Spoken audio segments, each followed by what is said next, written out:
তো আজকে হচ্ছে আমাদের আহ 13ই জুলাই 2024 আমাদের বার কাউন্সিল প্রিলিমিনারি অফলাইন ব্যাচের 93তম ক্লাস এবং বার কাউন্সিলের প্রথম ক্লাস। তো আপনারা হয়তোবা জানেন যে আমাদের বার কাউন্সিল আপনাদের সিলেবাসে মোট 7টা সাবজেক্ট, সেখান থেকে ইতিমধ্যে আমরা আলহামদুলিল্লাহ 6টা শেষ করেছি। আজকে হচ্ছে একেবারে সর্বশেষ সাবজেক্ট বার কাউন্সিল। এখানে রিটেনে 100-তে 10 মার্ক থাকে এবং প্রিলিমিনারিতে 100-তে 5 মার্ক থাকে, অর্থাৎ 5টা এমসিকিউ থাকে। তো দেখেন আমরা পড়া শুরু করি। তো the Bangladesh legal practitioners and বা এবং বার কাউন্সিল অর্ডার 1972, এই আদেশটা হচ্ছে দ্য বাংলাদেশ লিগাল প্র্যাকটিশনার্স এবং বার কাউন্সিল অর্ডার 1972। বার কাউন্সিল গঠন, বার কাউন্সিলের সদস্য ও সদস্যদের পদের নির্বাচন, আইনজীবী তালিকাভুক্তি, আইনজীবী হওয়ার যোগ্যতা অযোগ্যতা এবং বার কাউন্সিলের বিভিন্ন কমিটি ইত্যাদি বিষয়ে সংশ্লিষ্ট বিধান করা হয়েছে। দেখেন, the Bangladesh legal practitioners and bar council order, অর্ডারের নিচে আন্ডারলাইন করেন 1972।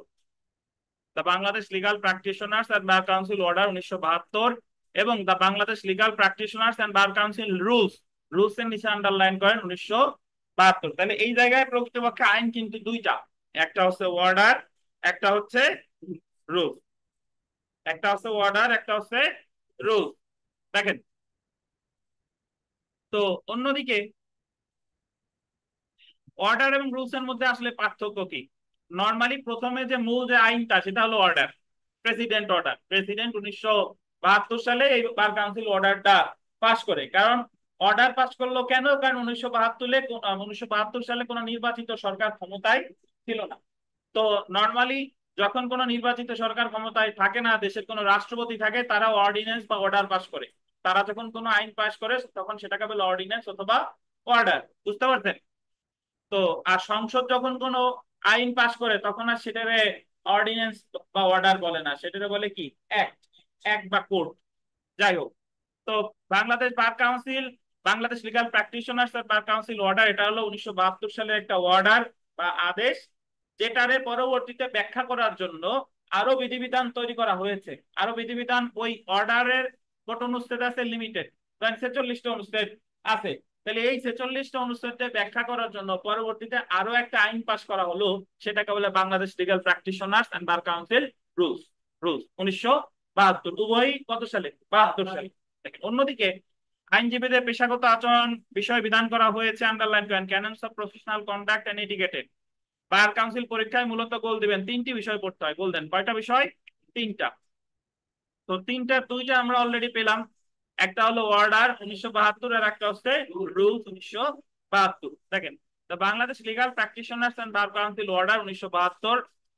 বাংলাদেশ, বাংলাদেশের জন্য একটি বার কাউন্সিল গঠন করতে এবং লিগাল প্র্যাকটিশনারদের সম্পর্কিত আইনসমূহ একত্রীকরণ এবং সংশোধন করতে the Bangladesh legal practitioners and bar council order 1972 প্রণয়ন করা হয়। বাংলাদেশের আন্ডারলাইন করেন, স্বাধীনতার ঘোষণাপত্র অনুযায়ী, স্বাধীনতার ঘোষণাপত্র অনুযায়ী in pursuance of the proclamation of independence of Bangladesh এবং বাংলাদেশের অস্থায়ী সংবিধান আদেশ, আন্ডারলাইন করেন the provisional constitution of Bangladesh order 1972 অনুযায়ী রাষ্ট্রপতির উপর ন্যস্ত ক্ষমতা বলে তিনি Bangladesh legal practitioners and bar council order 1972 প্রণয়ন করে। যেহেতু ওই মুহূর্তে মানে আমাদের দেশ তো আপনার স্বাধীনতা ঘোষণা করলো হলো 1971 সালের 26শে মার্চ, স্বাধীনতা ঘোষণা করছে, বাট এটারে একটা আনুষ্ঠানিক রূপ দিতে হলো 1971 সালের 10 এপ্রিল। 1971 সালের কি, 10 এপ্রিল। স্বাধীনতা ঘোষণা করে হচ্ছে 26শে মার্চ। আর ঘোষণাপত্র, স্বাধীনতার ঘোষণাপত্র হলো 1971 সালের 10 এপ্রিল, যেটারে ওই বঙ্গবন্ধু শেখ মুজিবুর রহমান তো মনে করেন 1971 সালের 26শে মার্চ উনি রাতের বেলা ঘোষণা দিয়ে উনি গ্রেফতারকৃত হলেন। উনি বললেন যে আমি আজ থেকে বাংলাদেশ কি স্বাধীন। কিন্তু স্বাধীন হলেও রাষ্ট্রপতিকে, তারপরে আপনার প্রধানমন্ত্রীকে, অন্যান্য মন্ত্রণালয়কে, এগুলা কি ওই জায়গা ছিল? ছিল না। জাস্ট একটা খসড়া উনি বলে দিয়ে গেছে। ওটারে আনুষ্ঠানিক রূপ দিয়েছে কত তারিখে? 1971 সালের 10ই এপ্রিল, স্বাধীনতার ঘোষণাপত্র। আর সেটারে, সেই ঘোষণাপত্র শপথ অনুষ্ঠিত হয়েছে 17ই এপ্রিল। কত এপ্রিল? 17ই এপ্রিল। মুজিবনগর সরকার। আচ্ছা, তাহলে ওই ঘোষণাপত্র অনুযায়ী রাষ্ট্রপতির যে ক্ষমতা দেওয়া হয়েছে এবং অস্থায়ী সংবিধান আদেশ, অস্থায়ী সংবিধান আদেশ, এই দুইটা ক্ষমতা বলে উনি Bangladesh legal practitioner and bar council order 1972 কি করে প্রণয়ন করাও যা, পাশ করাও তাই। অনেকে আপনারা স্বাধীনতার ঘোষণা আর ঘোষণাপত্র জানেন না, এখন কিন্তু জানলেন যে ঘোষণা হলো কত 26শে মার্চ, আর ঘোষণাপত্র কত 10ই এপ্রিল। জি, এটা তো পরের কথা, অনেকে এটাই জানেন না যে স্বাধীনতা দিবস আর বিজয় দিবস কবে, এটা ওগুলাই ফেলি। দেখেন, তো জেনে রাখা ভালো যে the Bangladesh legal practitioners and bar council আদেশ 1972-এর গোল দিবেন, মোট অনুচ্ছেদ 46টি, গোল দিয়ে 3টে স্টার দেন। মোট অনুচ্ছেদ কয়টা? 46টা। The Bangladesh legal practitioners and bar council order 1972 হলো, গোল দিবেন 46 নম্বর আদেশ, মানে রাষ্ট্রপতি ওই বছর যতগুলা অর্ডার পাস করছে তার মধ্যে 46 নম্বর অর্ডারটা হচ্ছে এটা। The Bangladesh legal practitioners and bar council order 1972 প্রণয়ন এবং কার্যকর হয়, আন্ডারলাইন করবেন, 18ই মে 1972, অর্থাৎ পাশও করে 18ই মে, আবার কি কার্যকর হয় কবে? 18ই মে 1972 সালে। তো এই জিনিসগুলো খেয়াল রাখবেন, তাহলে আমার মনে রাখা খুব বেশি কঠিন না। 46টা অনুচ্ছেদ, অর্ডারও 46 নাম্বার, আর পাস এবং কার্যকর হয় 18ই মে 1972। আচ্ছা, তো এরপরে আমরা চলে আসি যে আমরা একটু মানে প্রাথমিক বর্ণনা দেয়া হলো অর্ডার আসলে কি। তো the Bangladesh legal practitioners and bar council rules 1972, এটা হলো রুল। আপাত দৃষ্টিতে আপনি যদি সূক্ষ্মভাবে লক্ষ্য না করেন, প্রথম ওই কাউন্সিল পর্যন্ত কিন্তু একই, কিন্তু তারপরে হলো একটা হলো অর্ডার আর একটা হচ্ছে rules. The Bangladesh legal practitioners and bar council order 1972-এ উল্লেখিত বিধানসমূহ আন্ডারলাইন করবেন, কার্যকর করতে প্রয়োজনীয় বিধি প্রণয়ন করতে the Bangladesh legal practitioners and bar council rules 1972 প্রণয়ন করা। বিধানটা হচ্ছে অনেকটা এরকম যে ফৌজদারি কার্যবিধিতে মোট ধারা আছে, সরি দেওয়ানি কার্যবিধিতে মোট ধারা আছে 158টা, কিন্তু 158টাতে ওই দেওয়ানি কার্যবিধিতে টোটালি ব্যাখ্যা করা যায় না, ওখানে যা সংক্ষেপে বলা, কিন্তু ওই ধারাগুলোরে ব্যাখ্যা করতে কিসে? আদেশ। ঠিক একইভাবে যে এই জায়গায় অনুচ্ছেদ আছে কয়টা? 46টা, কিন্তু এই অনুচ্ছেদ গুলোরে ব্যাখ্যা করার জন্য পরবর্তীতে আরো একটা আইন পাশ করা লাগছে, সেটা হচ্ছে কি রুলস 1972। তাহলে বলা যেতে পারে যে বাংলাদেশ বার কাউন্সিলের যে অর্ডার গুলো, এগুলো হলো সাবস্ট্যান্টিভ নেচারের, মানে মূল আইন টাইপের, শুধুমাত্র সংক্ষেপে বলা হয়েছে। আর এটারে ব্যাখ্যা করতে কিসে? রুলসে। এটা হচ্ছে কোন টাইপের? প্রসিডিউরাল বা পদ্ধতিগত নেচারের। তো তারপরে দেখেন যে the Bangladesh legal practitioners and bar council order 1972-এর 40-এর 1 অনুচ্ছেদে বলা হয়েছে, আন্ডারলাইন করেন, 40-এর 1 অনুচ্ছেদে বলা হয়েছে the Bangladesh legal practitioners and bar council order 1972-এর উদ্দেশ্য বাস্তবায়নে গোল দিবেন, সরকারের আন্ডারলাইন করবেন, সরকারের পূর্বানুমতি নিয়ে বার কাউন্সিল সরকারি গেজেট নোটিফিকেশন দ্বারা বিধি প্রণয়ন করতে পারে। মানে 40-এর 1-এ বলতেছে যে এই যে বিধিটা, রুলসটা, এটা কে প্রণয়ন করতে পারে? সরকার। সরকার কি করতে পারে? প্রণয়ন করতে পারে। মানে সরি, সরকারের অনুমতি নিয়ে প্রণয়ন করতে বলে বার কাউন্সিল। এই দেখেন, সরকারের পূর্ব অনুমতি নিয়ে এই রুলসটা প্রণয়ন করতে পারে কে? Bar council. তবে অবশ্যই অনুমতি নিতে হবে কার? সরকার। অন্যদিকে আন্ডারলাইন করেন, 40-এর 3 অনুচ্ছেদে বলা হয়েছে, আন্ডারলাইন করবেন, যতক্ষণ পর্যন্ত না বার কাউন্সিল কর্তৃক বিধি প্রণয়ন করা হয়, এই অনুচ্ছেদের অধীন কাউন্সিলের ক্ষমতা সরকার কর্তৃক প্রয়োগ করা হবে। যদি বার কাউন্সিল ওই যে একে যে ক্ষমতা দিচ্ছে, উনি যদি কোনো বিধি প্রণয়ন না করে, তাহলে এটা প্রণয়ন করতে পারবে কে? সরকার। তার মানে সহজ ভাষায় বোঝা গেল যে বিধি প্রণয়ন করতে পারে সরকারও পারে, আবার বার কাউন্সিলও পারে, বাট বার কাউন্সিল করতে হলে কার অনুমতি লাগবে? তো এখান থেকে প্রশ্ন এইভাবে আসবে, আপনারা কেন পারেন না বুঝি না, পড়াশোনা কেন করেন না, এটা তো বোঝাই যাচ্ছে যে রুলস প্রণয়ন করতে পারে সরকারও পারে, বার কাউন্সিলও পারে। বাট সরকার তো এমনিই পারে, ওনার কারো অনুমতির দরকার নাই, কিন্তু বার কাউন্সিল প্রণয়ন করতে হলে অনুমতি লাগবে কার? সরকারের। এই 40-এর 1-3 আপনার মনে রাখার দরকার নাই, ইভেন 40ও আপনার মনে রাখার দরকার নাই, জাস্ট আপনি এটা মনে রাখবেন যে রুলস বা বিধি প্রণয়ন করতে পারে সরকারও পারে, বার কাউন্সিলও পারে, বাট বার কাউন্সিল যদি করতে চায় অনুমতি লাগবে কার? সরকারের। কোন সরকার, আওয়ামী লীগ না বিএনপি?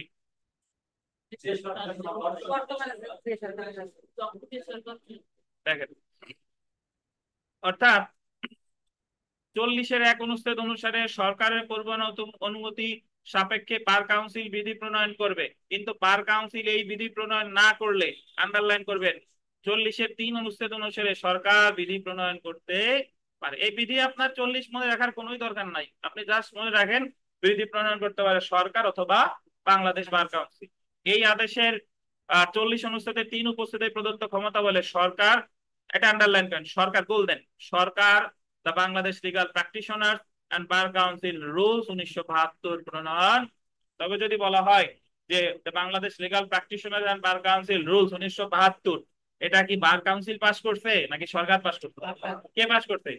সরকার। তার মানে একটা জিনিস বোঝা গেল যে বার কাউন্সিলের বিধি প্রণয়নের ক্ষমতা থাকলেও সে আজ পর্যন্ত বিধি প্রণয়ন করেন। করছে কে? সরকার। বুঝতে পারছেন? ওই যে আপনাদের মনে আছে কিনা যে দেওয়ানি কার্যবিধির 122 ধারায় 2টা ক্ষেত্রে বিধি প্রণয়ন করতে পারে সুপ্রিম কোর্ট।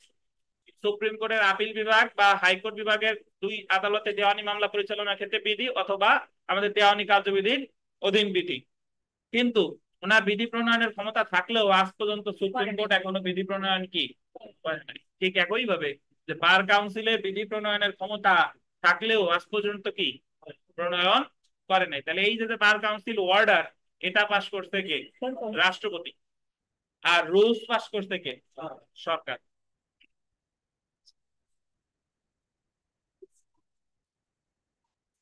অর্ডার রাষ্ট্রপতি, জি। তো জেনে রাখা ভালো,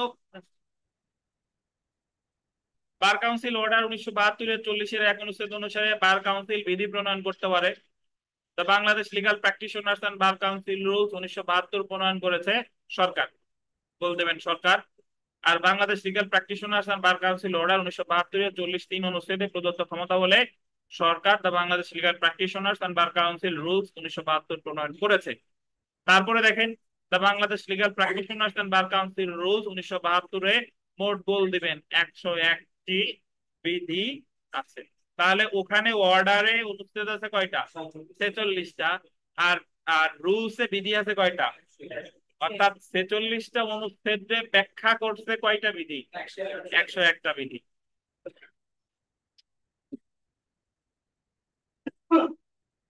এই যে দেখেন, আমি যে কথাগুলো এতক্ষণ ধরে বললাম যে বার কাউন্সিল অর্ডার এবং রুলস এর মধ্যে আসলে কোনো পার্থক্য আছে কিনা, তুলনা দেখেন। তো Bangladesh legal practitioners and bar council order 1972 দ্বারা মূলত বার কাউন্সিল গঠন করা হয়েছে এবং আইন পেশার সাথে সম্পর্কিত বিধিবিধান সংযুক্ত করা হয়েছে। উক্ত বিধিবিধান কার্যকর করতে প্রয়োজনীয় রুলস তৈরি করা হয়েছে। মানে ওই যে যে আপনার যে অর্ডারে যে বিধিবিধান আছে সেইগুলো কার্যকর করতে কি তৈরি করা হয়েছে? Rules. The Bangladesh legal practitioners and bar council rules 1972 দ্বারা, যেমন আন্ডারলাইন করবেন, বার কাউন্সিল অর্ডার 1972-এর 8 অনুচ্ছেদে বলা হয়েছে বার কাউন্সিলের নির্বাচন হবে বার কাউন্সিলের মেয়াদ সমাপ্তির বছরের 31শে মে অথবা তার আগে। আমাদের যে অর্ডারের 8 নং অনুচ্ছেদে বলা হয়েছে যে বার কাউন্সিলের নির্বাচন হতে হবে 31শে, প্রতি বছর যার মেয়াদ যখন শেষ 31শে মে অথবা তার আগে। কিন্তু নির্বাচন গোল দিবেন কিভাবে হবে সেটা বার কাউন্সিল অর্ডারের 8 অনুচ্ছেদে উল্লেখ করা মানে 8 অনুচ্ছেদে জাস্ট বলা আছে নির্বাচন হবে, বাট নির্বাচন কিভাবে হবে, কে পরিচালনা করবে, তারপরে আপনার ওই নমিনেশন পেপার কিভাবে দিবে, নমিনেশন পেপার যাচাই বাছাই করবে কি, এই বিধিবিধান আর 8 অনুচ্ছেদে বলা হয় নাই। তো এই বার কাউন্সিলের সদস্যদের নির্বাচন কিভাবে হবে সেটা বার কাউন্সিল রুলস 1972-এর বল দিবেন 3 বিধিতে উল্লেখ করা হয়েছে। তো বার কাউন্সিল অর্ডার 1972-এর 32-এর 1 অনুচ্ছেদ অনুসারে পেশাগত অসদাচরণের জন্য কোনো অ্যাডভোকেটকে আইন পেশা হতে অপসারিত করা যেতে পারে। আন্ডারলাইন করেন, পেশাগত অসদাচরণের জন্য কোনো অ্যাডভোকেটকে আইন পেশা থেকে কি করা যেতে পারে? অপসারণ। কিন্তু কোনো অ্যাডভোকেটের বিরুদ্ধে অভিযোগ কিভাবে দায়ের করতে হবে সেটা বার কাউন্সিল অর্ডারে উল্লেখ করা হয়নি, সেটা উল্লেখ করা হয়েছে কিসে? রুলস। তো অ্যাডভোকেটদের বিরুদ্ধে পেশাগত অসদাচরণের জন্য অভিযোগ দায়েরের পন্থা বার কাউন্সিল রুলস 1972-এর কত অনুচ্ছেদে আছে? 41 অনুচ্ছেদে আছে। সুতরাং বার কাউন্সিল অর্ডার 1972-এ বর্ণিত বিধানসমূহ কার্যকর করার প্রয়োজনীয় বিধি বার কাউন্সিল রুলস 1972-এর মাধ্যমে প্রণয়ন করা হয়েছে। তো সংক্ষেপে যদি বলি বিথিকা বিশ্বাস, যে অর্ডার আর রুলস এর ভিতরে পার্থক্য কি? আদেশ স্যার, রাষ্ট্রপতি আর নিয়ম বিভক্তি।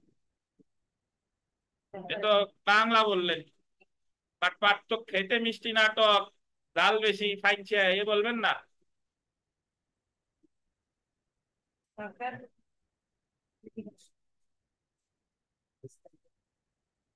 এ মাথায় ঢুকতেছে না কেন? ব্যাতের সিস্টেম করবো নাকি আমি? এই মুন্নি বলেন, অর্ডার আর রুলস এর ভিতর পার্থক্য কি?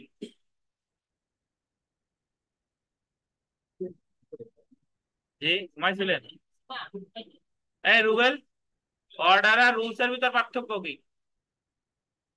অর্ডার অর্ডার রুলসের কি পার্থক্য আছে? অর্ডার হচ্ছে এটা রাষ্ট্রপতি রাষ্ট্রপতি ই করে আর কি, প্রতিষ্ঠা করে। আর রুলস হচ্ছে আপনার সরকার কর্তৃক। এই পার্থক্য ছাড়াও মেইন মেইন পার্থক্য কেটা সেটা বলেন না, ওনারে বলতে দেন। হ্যাঁ, বুদ্ধির থেকে অবৈধ মাথায় থেকে।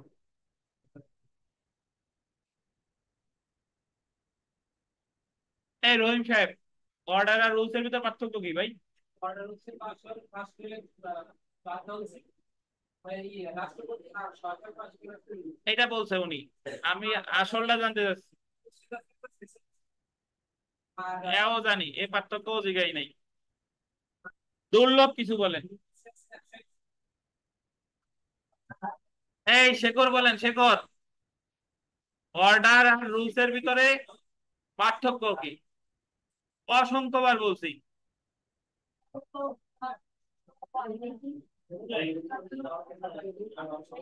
আচ্ছা ওনার বলতে দেন প্লিজ, সাইলেন্স প্লিজ, কথা বলেন না। সংশোধন করবে রুলস। ফিরোজ সাহেব, আপনি কি মনে করেন?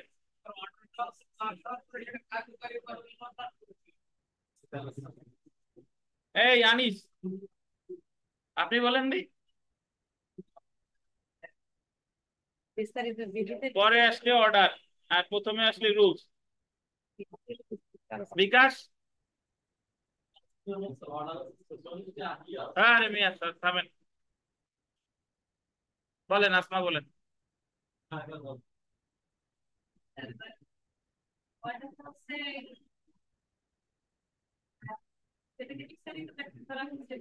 এ অনলাইনে যারা আছেন, বিনা লিপি লুৎফুন্নাথ, তিনজনের একজন বলেন অর্ডার আর রুলস এর মধ্যে কি পার্থক্য আছে? অর্ডারে হচ্ছে যে বিধিবিধান গুলো আছে, রুলসে আছে সেটা কার্যকর পন্থা, অর্থাৎ মূল আইন পদ্ধতিগত আইনের মতো ধরতে পারি কিনা আমরা।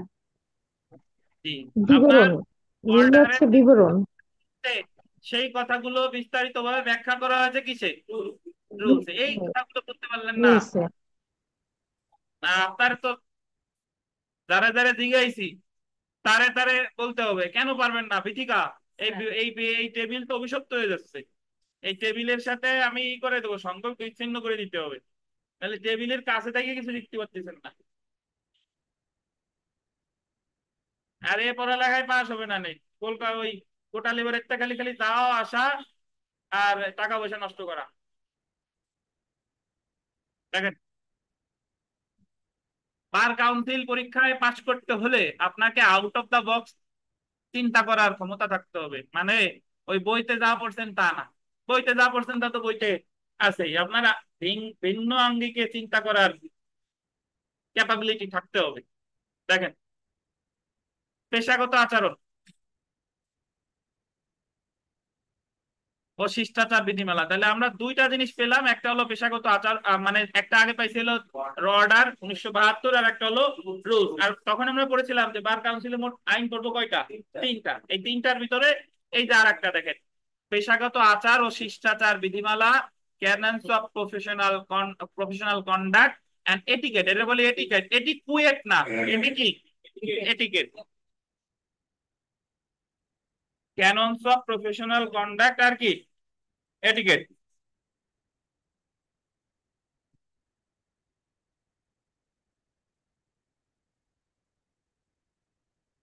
আচ্ছা, তো Bangladesh legal practitioners and bar council order 1972 44G অনুচ্ছেদে বলা হয়েছে পাকিস্তান বার কাউন্সিল কর্তৃক প্রণীত canons of professional conduct and etiquette bar council কর্তৃক প্রণীত আচরণবিধি আন্ডারলাইন করেন। ক্যাননস মানে কি? আচরণবিধি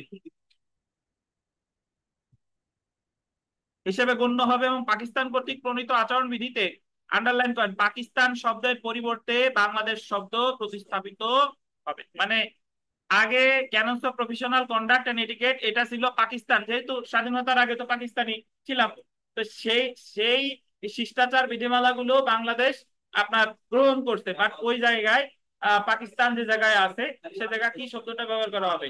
বাংলাদেশ। মূলত দেখেন দেখেন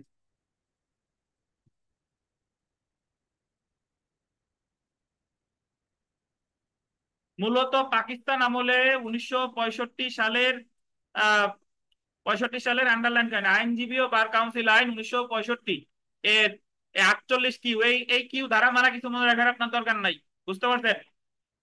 48 কিউ ধারায় প্রদত্ত ক্ষমতা বলে Pakistan bar council canons of professional conduct and etiquette প্রণয়ন করে। সো যদি আপনাকে বলে যে canons of professional conduct and etiquette এটা পাকিস্তান বার কাউন্সিল প্রণয়ন করে কত সালে? 1965 সালে। 1969 সালের 5ই জানুয়ারি পাকিস্তান বার কাউন্সিলের একটি প্রস্তাব দ্বারা এই পেশাগত আচরণ বিধি গৃহীত হয়। 1972 সালে বার কাউন্সিল অর্ডার দ্বারা বাংলাদেশ বার কাউন্সিল গঠন করা হয় এবং 1965 সালে আন্ডারলাইন করেন এই লাইনগুলো। 1965 সালে পাকিস্তান আমলে যে canons of professional conduct and etiquette প্রণয়ন করা হয় সেই পেশাগত আচরণ বাংলাদেশ বার কাউন্সিল গ্রহণ করা হয়। মানে 1965 সালে আইনজীবীদের আচরণ বিধি রিলেটেড যা যা ছিল সেই জিনিসগুলোই বাংলাদেশের ক্ষেত্রে গ্রহণ করা হয়। জাস্ট ওই জায়গায় পাকিস্তান ছিল আর এই জায়গায় কি? বাংলাদেশ। তো যদি আপনাকে বলে যে আইনজীবীদের পেশাগত আচরণ বিধি এটা মানে গ্রহণ করা হয় পাকিস্তান আমলের কত সালে আইন থেকে? 1965 সালে। দেখেন তাহলে এখন আমরা দেখি যে canons of professional conduct and etiquette মোট বল দিবেন 4টি অধ্যায় আছে। Canons of professional conduct and এটিকেটে মোট কয়টা অধ্যায় আছে বলেন? 4টা অধ্যায় আছে। তো এই যে এটিকেটের নিচে লেখেন শিষ্টাচার। এটিকেটের নিচে কি লিখবেন? শিষ্টাচার।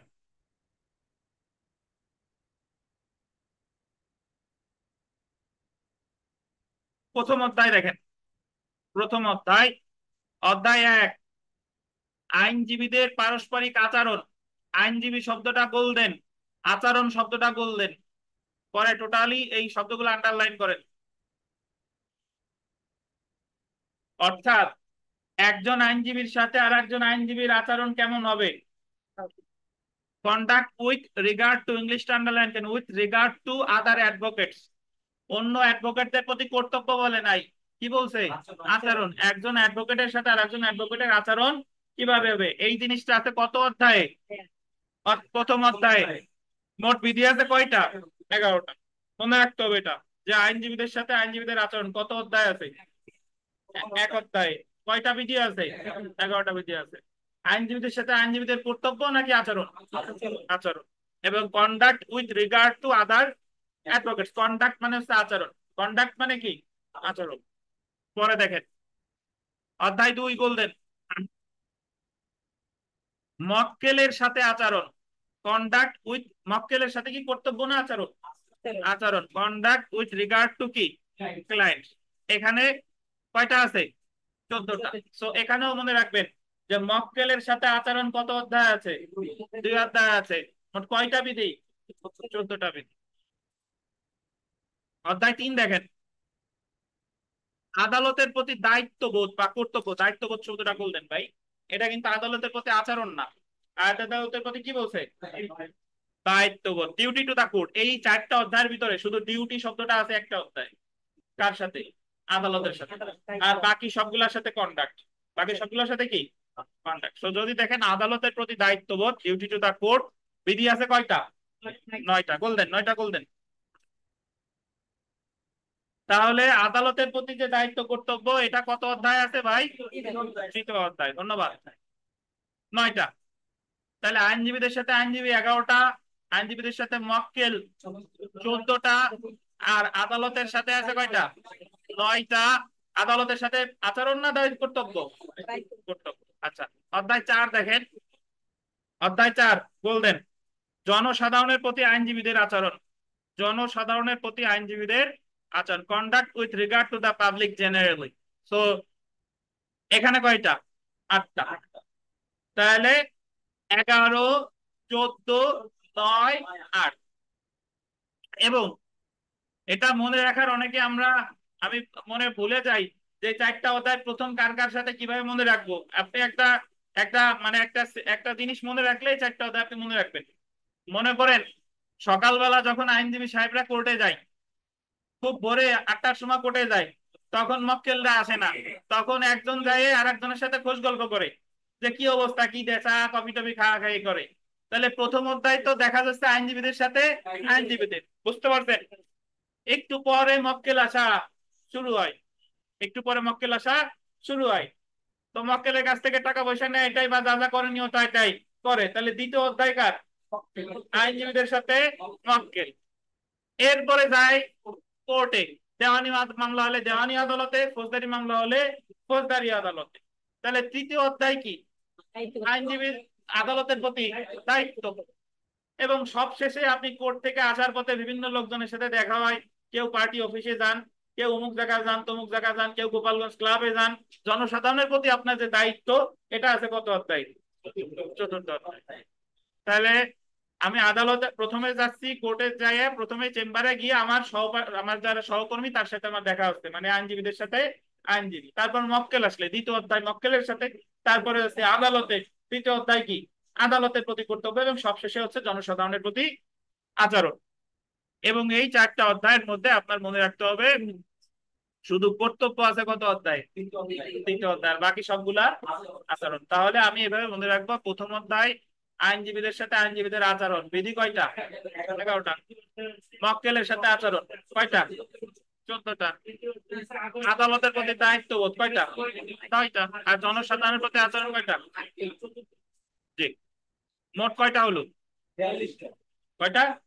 42টা মোট হলো। তাহলে যদি আপনাকে বলে যে canons of professional conduct and এটিকেটের 4টা অধ্যায়, মোট কয়টা বিধি আছে? 42। তো আমরা বিগত বছর প্রশ্ন দেখি যে বার কাউন্সিল কর্তৃক বিধি প্রণয়নের ক্ষেত্রে পূর্ব অনুমোদন লাগবে। বার কাউন্সিল কর্তৃক অনুমোদন লাগবে কার? তো এই জায়গায় আমি একটা কথা বলছিলাম, কত অনুচ্ছেদে আছে এগুলো মনে রাখার দরকার নাই। আমি বার কাউন্সিল থেকে আমি মনে রাখবো ফুল ফ্যাক্ট গুলো, কত অনুচ্ছেদ কত বিধি মনে রাখার দরকার নাই। যেটা মনে রাখার দরকার সেটা আমি স্পেশালি বলে দিব। সেলফ প্র্যাকটিস দেখেন, Bangladesh legal practitioners and bar council orders 1972 মোট কয়টা অনুচ্ছেদ আছে? আদেশ 46টা, মানে আদেশ নং 46, আর অনুচ্ছেদ হচ্ছে কয়টা? 46। এই যে দেখেন 2 নম্বর প্রশ্ন, the Bangladesh legal practitioners and bar council order 1972 রাষ্ট্রপতি কত নং আদেশ? 3 নম্বর দেখেন, the Bangladesh legal practitioners and bar council order 1972 কার্যকর হয় 18 মে 1972। তো এই জায়গা কার্যকর পাশে কি? তো এই জায়গা দাদা আছে মোটামুটি গুরুত্বপূর্ণ। 6 নম্বর প্রশ্নটা দেখেন, যে বার কাউন্সিল রুলস বা বিধি প্রণয়ন করতে পারে। রুলস বা বিধি সরকারও পারে, বার কাউন্সিলও পারে। বাট বার কাউন্সিল করতে চাইলে অনুমতি লাগবে কার? সরকারের। 8 নম্বর প্রশ্নটা দেখেন, 8 নম্বর, the Bangladesh legal practitioners and bar council orders 1972 সংশোধন করতে পারে। সংশোধন, এটা হলো জাতীয় সংসদ। এটা বলতেন, এটা ইম্পর্টেন্ট। যদি বলে কে সংশোধন করতে পারে, কে বলেন? জাতীয় সংসদ। তো তারপরে 10 নম্বরটা দেখেন, যা the Bangladesh legal practitioners and bar council rules 1972 কতটি বিধি আছে? 108টি। 11 নম্বর দেখেন, পেশাগত আচরণ ও শিষ্টাচার বিধিমালা, canons of professional conduct and এটিকেটে মোট কয়টি অধ্যায় আছে? 4টা। তার মধ্যে অধ্যায় 1 এ বিধি আছে কয়টা? 11টা। অধ্যায় 2 এ আছে কয়টা? 14টা। অধ্যায় তিনে আছে কয়টা? 9টা। এবং 15 নম্বরে অধ্যায় 1 লেখা, এই জায়গায় লিখবেন অধ্যায় 4-এ বিধি আছে কয়টা? 8টা। অধ্যায় 4-এ আছে কয়টা? 8টা।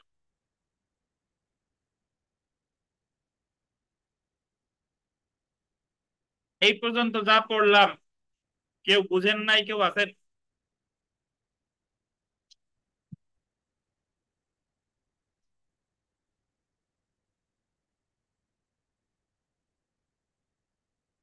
তো আমাদের একটু নামাজের বিরতি, নামাজের পর বাকিটা শুরু হবে ইনশাল্লাহ।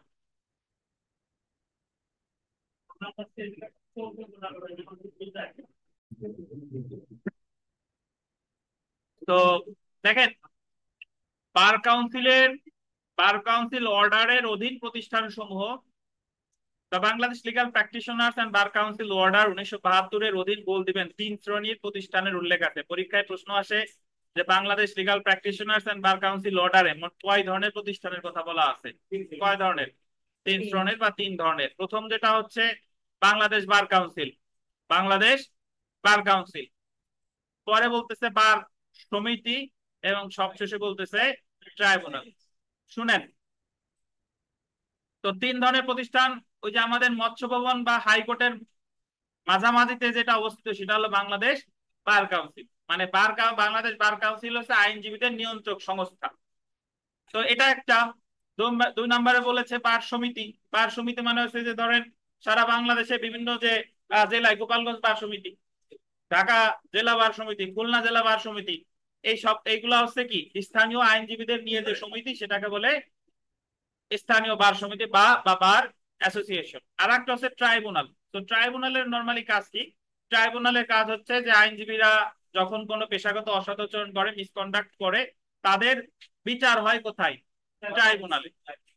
আপনাদের মনে আছে কিনা যে সাক্ষ্য আইনের 148 ধারায় বলা হয়েছে যে সাক্ষীকে কি প্রশ্ন করবে তা সাক্ষীরে বলে দিবে। সাক্ষীরে বলে দিবে যে তুমি উত্তর দিতে বাধ্য কিনা, বাধ্য কি বাধ্য না, আর তারে বলে দিবে, আদালত নির্ধারণ করে দিবে।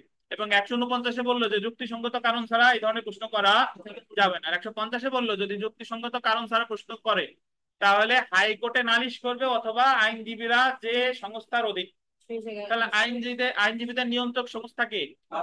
Bar council. তাহলে হয় হাইকোর্টে নালিশ করবে, অথবা কোথায় নালিশ করবে? বাংলাদেশ বার কাউন্সিল 150 দ্বারাই। তো যদিও ওখানে সরাসরি বাংলাদেশ বার কাউন্সিল শব্দটা নাই, ওই জায়গায় সরাসরি বলা আছে কোনটা? হাইকোর্ট বিভাগ।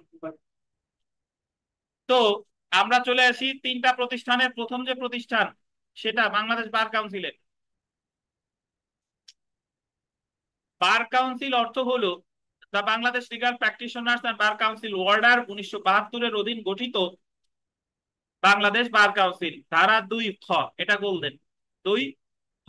তো যদি বলে যে বার কাউন্সিলের সংজ্ঞা দেওয়া হয়েছে কত ধারায়? 2 খ।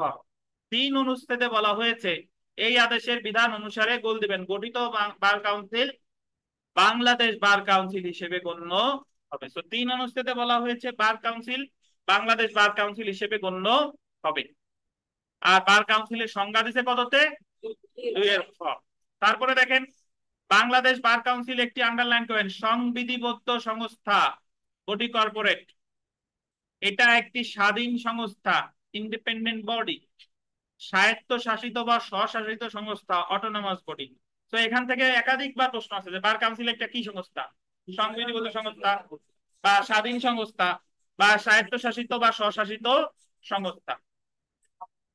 আচ্ছা, এরপরে আমরা চলে আসি 3-2 অনুচ্ছেদে বলা হয়েছে। 3-2 আমার এই অনুচ্ছেদ কোনোই মুখস্থ করার দরকার নাই, জাস্ট এটা দেখেন, বার কাউন্সিল একটি আইন দ্বারা সৃষ্টি হবে।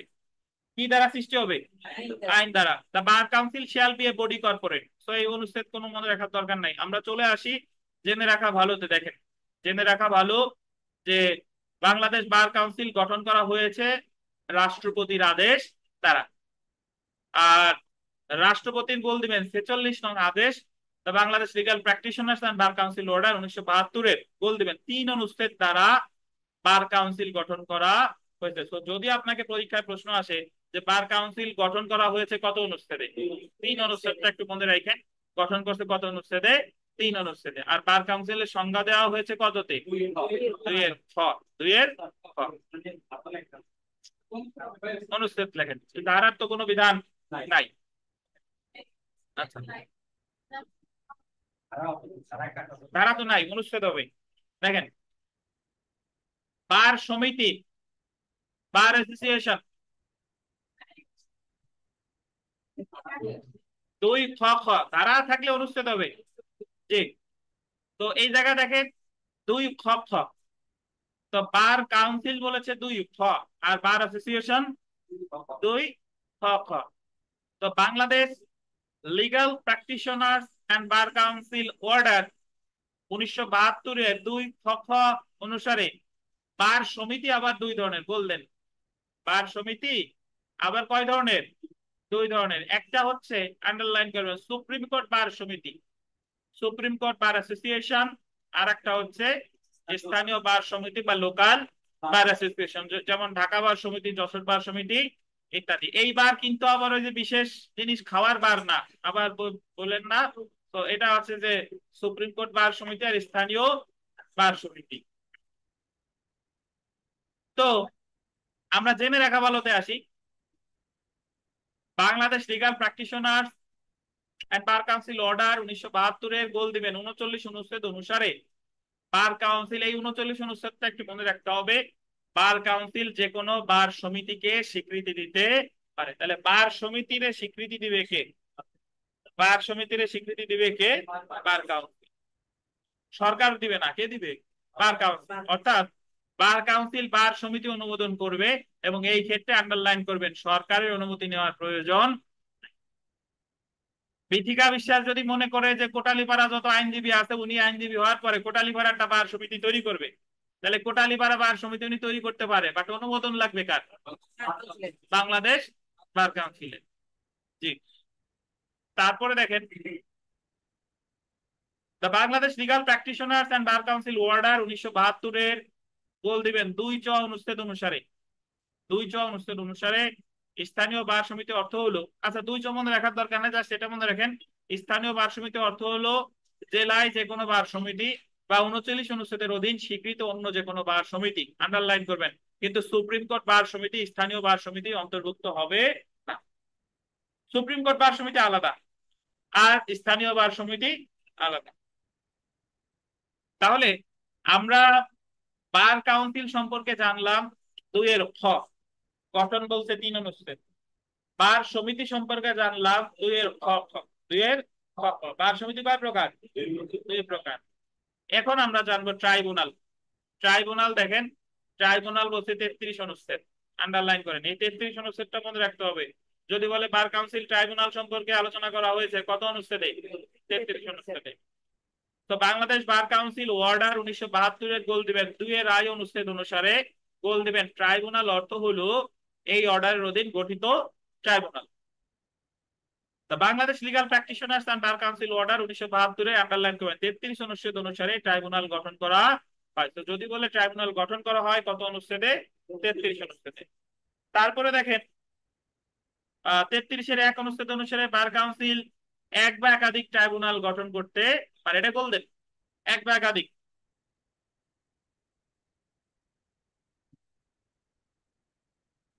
তো তানভীর আছে নাকি এই জায়গায়?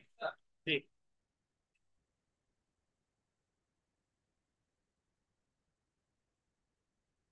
তো যদি আপনাকে বলে যে ট্রাইব্যুনাল কয়টা হতে পারে, এক বা একাধিক, তারপরে দেখেন, সো ট্রাইব্যুনালের সংজ্ঞা দিচ্ছে দুইয়ের আইতে, সংজ্ঞা মনে রাখার দরকার নাই, আপনি জাস্ট 33 অনুচ্ছেদটা মনে রাখেন। ট্রাইব্যুনালের গঠন দিচ্ছে কত অনুচ্ছেদে? 33। এখন আমরা চলে আসি, দেখেন ট্রাইব্যুনালের সদস্য, ট্রাইব্যুনালের সদস্য গোল দিবেন, মোট সদস্য 3 জন, সদস্য মোট 3 জন সদস্য নিয়ে ট্রাইব্যুনাল গঠিত হয়। সদস্য সমূহ দেখেন, বার কাউন্সিলের সদস্যদের মধ্যে হতে বার কাউন্সিল কর্তৃক, এই জায়গা মনোনীত আছে না, এই জায়গা গোল দেন নির্বাচিত, মনোনীত কেটে লেখেন নির্বাচিত। বিথিকা বিশ্বাসের বইটা আছে, একবার লিখলে হবে। দেখেন, বার কাউন্সিল সদস্যদের মধ্যে হতে বার কাউন্সিল কর্তৃক নির্বাচিত কয়জন? 2 জন, এবং অ্যাডভোকেটের মধ্যে হতে 1 জন নিয়ে বার কাউন্সিল ট্রাইব্যুনাল গঠিত হবে। মানে বার কাউন্সিল সদস্যরা কয়জন এটা আবার আমরা সামনে জানতেছি। তো নর্মালি বার কাউন্সিলের সদস্য আছে, তাদের মধ্যে থেকে দুইজন আর অ্যাডভোকেটদের মধ্যে থেকে একজন, মোট কয়জন? তিনজন। এবং চেয়ারম্যান দেখেন যে এই তিনজনের মধ্যে যে প্রবীণ সে ট্রাইব্যুনালের চেয়ারম্যান হবে। এখন প্রবীণ বলতে বয়সে প্রবীণ না,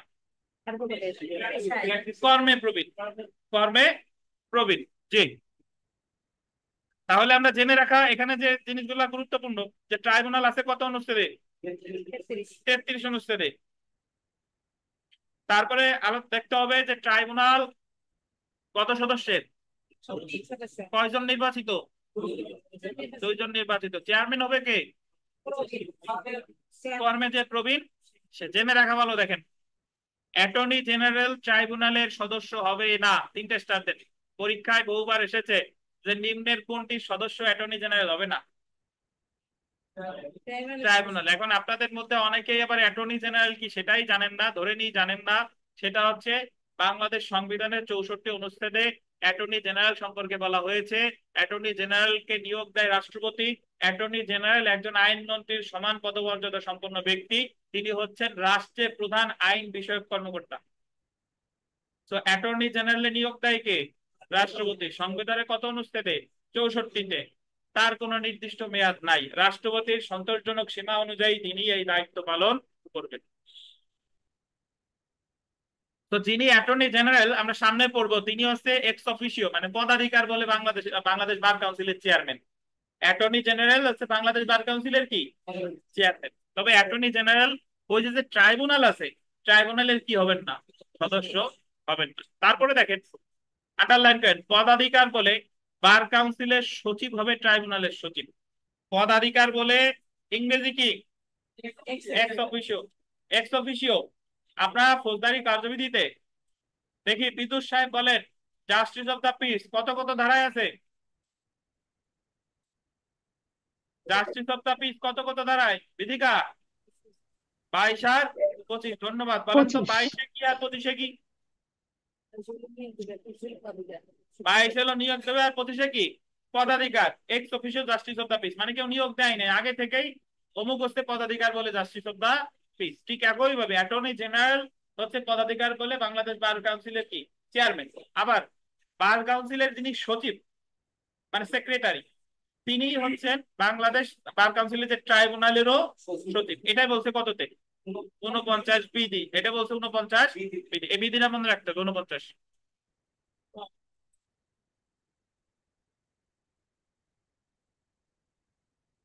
বিগত বছর প্রশ্ন দেখেন, বাংলাদেশ বার কাউন্সিল একটি কি সংস্থা? স্বায়ত্তশাসিত সংস্থা। বাংলাদেশ বার কাউন্সিল একটি সংবিধিবদ্ধ সংস্থা। একই কথা। সংবিধিবদ্ধ সংস্থা মানে হলো তারাই তাদেরকে নিয়ন্ত্রণ করে, বাইরে থেকে কেউ নিয়ন্ত্রণ করে না। ধরেন বাংলাদেশের প্রতিটা পাবলিক বিশ্ববিদ্যালয় একটা কি? স্বায়ত্তশাসিত সংস্থা। 3 নাম্বার দেখেন, বাংলাদেশ বার কাউন্সিল প্রতিষ্ঠান একটি কি? Presidents order. অর্ডিন্যান্স না কিন্তু এটা, প্রেসিডেন্ট অর্ডার। তারপরে দেখেন, এগুলা পারবেন। 5 নাম্বার দেখেন, বার কাউন্সিল কর্তৃক গঠিত ট্রাইব্যুনাল হয় কয় কয় ব্যক্তি? সেলফ প্র্যাকটিসের 2 নাম্বার গুরুত্বপূর্ণ। 4 নাম্বারটা দেখেন, 4 নাম্বারও গুরুত্বপূর্ণ, যে Bangladesh legal practitioners and bar council order 1972 এর ড্যাশ অনুসারে বার কাউন্সিল যে কোনো বার সমিতিকে স্বীকৃতি দিতে পারে। অনুচ্ছেদ, এটা একটু মনে রাখেন। কত অনুচ্ছেদ? 39। সবচেয়ে বেশি যেটা গুরুত্বপূর্ণ সেটা হলো 5 নাম্বার, বার সমিতিকে স্বীকৃতি দিতে পারে কে? Bar council. 7 নাম্বার দেখেন, যে Bangladesh legal practitioners and bar council order 1972 এর অনুচ্ছেদ অনুসারে বার কাউন্সিল ট্রাইব্যুনাল গঠন করা হয় কততে? 33। ঠিক আছে। আচ্ছা, 9 নাম্বার দেখেন, যে বার কাউন্সিল কতটি ট্রাইব্যুনাল গঠন করতে পারে? বর্তমানে আছে একটা, বাট গঠন করতে পারে কয়টা? এক বা একাধিক। 10 নাম্বার দেখেন, যে বার কাউন্সিল ট্রাইব্যুনালের 3 জন সদস্যদের মধ্যে হতে কতজন সদস্য বার কাউন্সিল থেকে নেওয়া হয়? কয়জন? 2 জন। এই জায়গায় লেখেন 2 জনের পাশে লেখেন নির্বাচিত। 2 জনের পাশে কি লিখবেন? নির্বাচিত।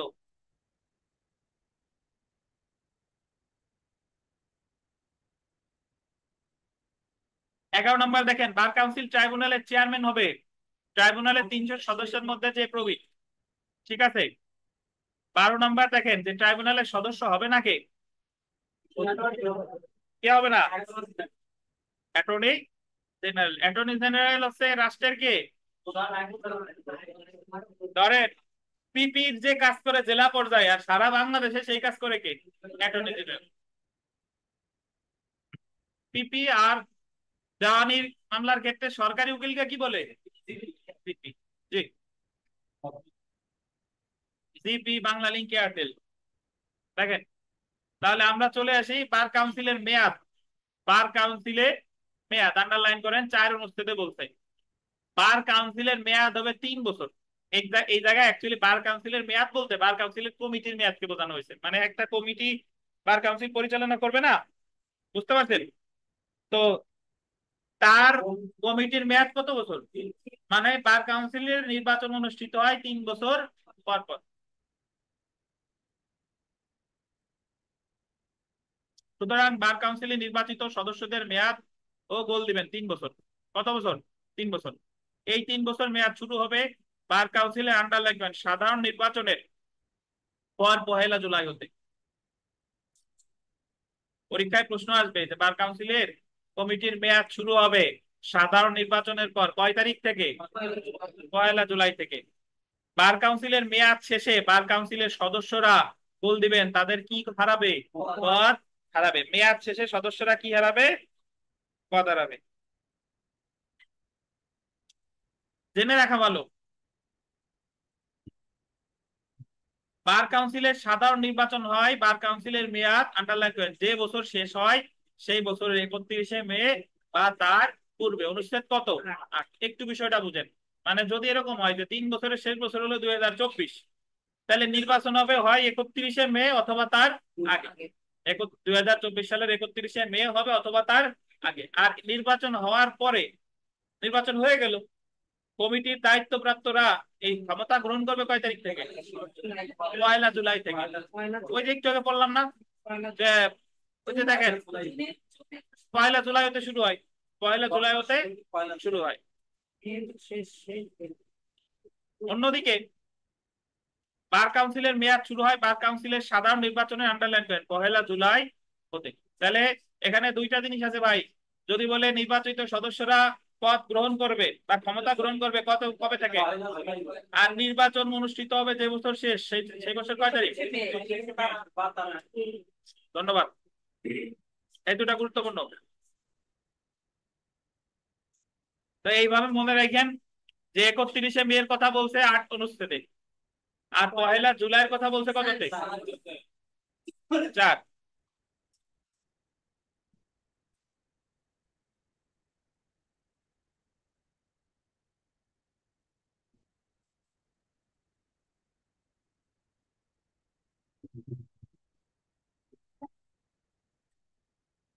আচ্ছা, বার কাউন্সিলের সদস্যদের চলে আসি। বার কাউন্সিলের সদস্য, তাহলে রুবেল, রুবেলরে প্রশ্ন করি। রুবেল বলেন তো যে বাংলাদেশ বার কাউন্সিলের যে অর্ডারটা আছে, Bangladesh legal practitioners and bar council order, এই অর্ডারে কয়টা প্রতিষ্ঠানের কথা বলা আছে? কয়টা প্রতিষ্ঠানের কথা বলা আছে? কেউ বলেন না, ওনার বলতে দেন। কয়টা প্রতিষ্ঠানের কথা বলা আছে? হাফিজ সাহেব কয়টা? কি কি? আর হলো ট্রাইব্যুনাল। বিকাশ বলেন ট্রাইব্যুনাল কয়টা? একটা সরকারি আর একটা বেসরকারি। ট্রাইব্যুনাল ইচ্ছা করলে একাধিক গঠন করা যায়। ঠিক আছে। বিকাশ বলেন ট্রাইব্যুনালের সদস্য কয়জন? 3 জন। 2 জন হলো নির্বাচিত। ধন্যবাদ। সুমন সেন সাহেব, আপনি বলেন বার সমিতি কয় প্রকার? কি কি? সুপ্রিম কোর্ট বার সমিতি আর একটা স্থানীয় বার সমিতি। ধন্যবাদ। তো আমরা বার কাউন্সিলের সদস্যতে চলে আসি। বার কাউন্সিলের সদস্য গোল দিবেন 5 অনুচ্ছেদে বলছে। 5 অনুচ্ছেদে অ্যাকচুয়ালি বলছে, তানভীর সাহেব একটু নিচে যান তো, তো মোট সদস্য যদি দেখেন গোল দেন 15 জন। 14 জন হলো নির্বাচিত হবে, আর একজন হলো পদাধিকার বলে। পদাধিকার যারে বলে তারে বলে এক্স অফিসিও। পদাধিকার বলে আর নির্বাচন হয় না, পদাধিকার বলে অ্যাটর্নি জেনারেল শুরু থেকেই একজন সদস্য। তাহলে মোট সদস্য উনারে ধৈর্য কয়জন? উনারে ছাড়া 14 জন। তাহলে যদি বলে যে নির্বাচিত কয়জন, যদি বলে মোট সদস্য 15, নির্বাচিত সদস্য কয়জন? 14।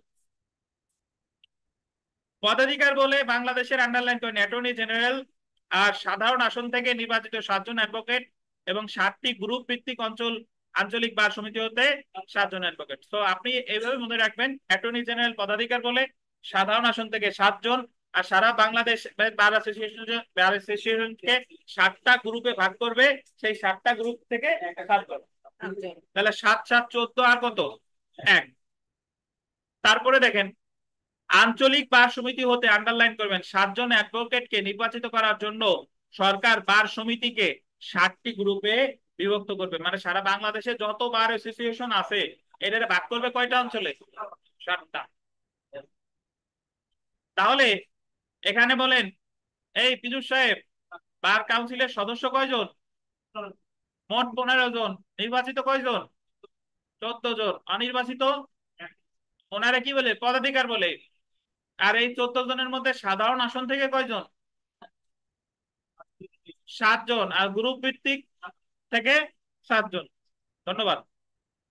এবং এই যে একটা জিনিস এখানে দেখেন, এই যে লাস্টে জেনে রাখার উপরে করলাম যে আঞ্চলিক বার সমিতি হতে 7 জন অ্যাডভোকেটকে নির্বাচিত করার জন্য সরকার বার সমিতিকে 7টি গ্রুপে বিভক্ত করবে। তো যদি বলে যে বার সমিতিকে কয়টা গ্রুপে বিভক্ত করবে, কে বিভক্ত করবে?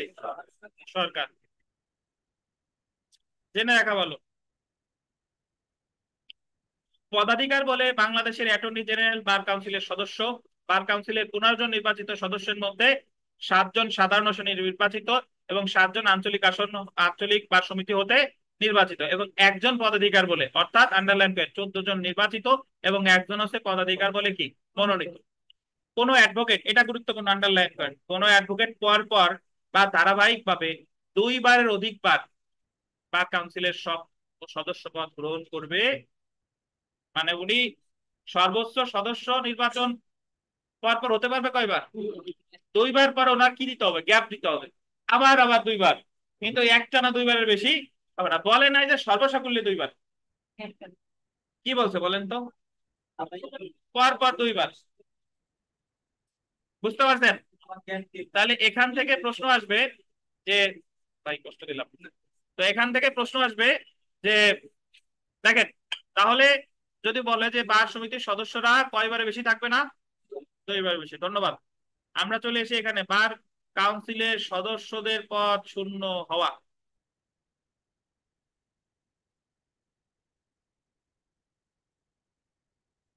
আমাদের জাতীয় সংসদ নির্বাচনে সদস্যদের পদ শূন্য হয় কখন জানেন? ধরেন গোপালগঞ্জের এমপির সদস্য পদ শূন্য হবে যদি গোপালগঞ্জের কোনো এমপি মারা যায়, বা যদি গোপালগঞ্জের কোনো এমপি সংসদে যে ভোটাভুটি হয়, সংসদ মানে সরকারের বিরুদ্ধে ভোট দেয়, সরকারের বিরুদ্ধে ভোট দেয়, জি হ্যাঁ, তো 70 অনুচ্ছেদে ফ্লোর ক্রসিং, জি ধন্যবাদ। তো এই সকল ক্ষেত্রে হচ্ছে সেই আসনটা কি হয়? শূন্য হয়। এছাড়া অন্যান্য ক্ষেত্র আছে, সেক্ষেত্রেও শূন্য হয়। বাট তাহলে আমরা বার কাউন্সিলের যে সদস্য, তাদের সদস্যপদ কখন শূন্য হয় এটা একটু দেখবো। যে সকল কারণে বার কাউন্সিলের সদস্যদের পদ শূন্য হতে পারে, সেটা the Bangladesh legal practitioners and bar council rules 1972-এর এই 91 বিধি আমার মনে রাখার দরকার নাই। আমি জাস্ট ফ্যাক্ট গুলো মনে রাখবো যে কখন শূন্য হয়। ক নম্বর দেখেন, ক, বার কাউন্সিলের সচিবের নিকট কোন সদস্য তার পদত্যাগপত্র অর্পণ করে পদত্যাগ করবে। তো বার কাউন্সিলের একটা জিনিস মনে রাখবেন, বার কাউন্সিলের সভাপতি বা চেয়ারম্যান হলো অ্যাটর্নি জেনারেল, আর বার কাউন্সিলের সম্পাদক বা সেক্রেটারি, সেক্রেটারি যে তিনি সম্পাদক, সেক্রেটারি যে কি তিনি সম্পাদক। সেক্রেটারি 3টে নাম, সেক্রেটারি, সচিব, সম্পাদক। সেক্রেটারি, সচিব, সম্পাদক। তাহলে কোন সদস্য তার পদত্যাগপত্র জমা দেবে কার কাছে? সচিবের কাছে। অ্যাডভোকেট তালিকা হতে তাকে অপসারিত করা হলে, যদি তাকে অ্যাডভোকেট তালিকা হতে অপসারণ করে, তাহলে তো সে অটোমেটিক্যালি আর বাংলাদেশ বার কাউন্সিলের সদস্য থাকে না। পরেরটা দেখেন, বার কাউন্সিলের মিটিং এ পর পর আন্ডারলাইন করেন 3টি মিটিং অনুপস্থিত থাকলে। পর পর কয়টা? প্রথম মিটিং এবং শেষ মিটিং এর মধ্যে বিরতি গোল দিবেন 4 মাসের কম হবে না। 3টা মিটিং এ সে অনুপস্থিত ছিল, বা প্রথম এবং শেষ মিটিং এর বিরতি কয় মাসের কম হবে না?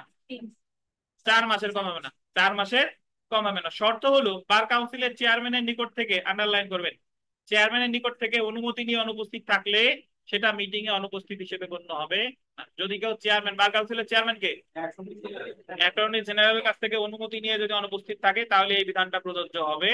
তো পরীক্ষায় প্রশ্ন আসবে পরপর কয়টা মিটিং অনুপস্থিত থাকলে সদস্যপদ শূন্য হবে, কয়টা? এবং প্রথম এবং শেষ মিটিং এর দূরত্ব কয় মাসের কম হবে না?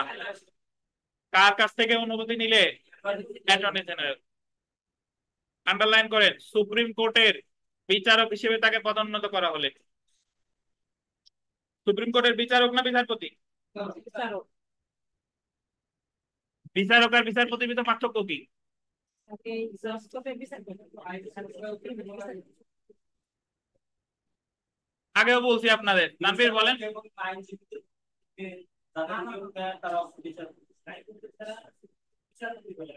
সুপ্রিম কোর্টের জজ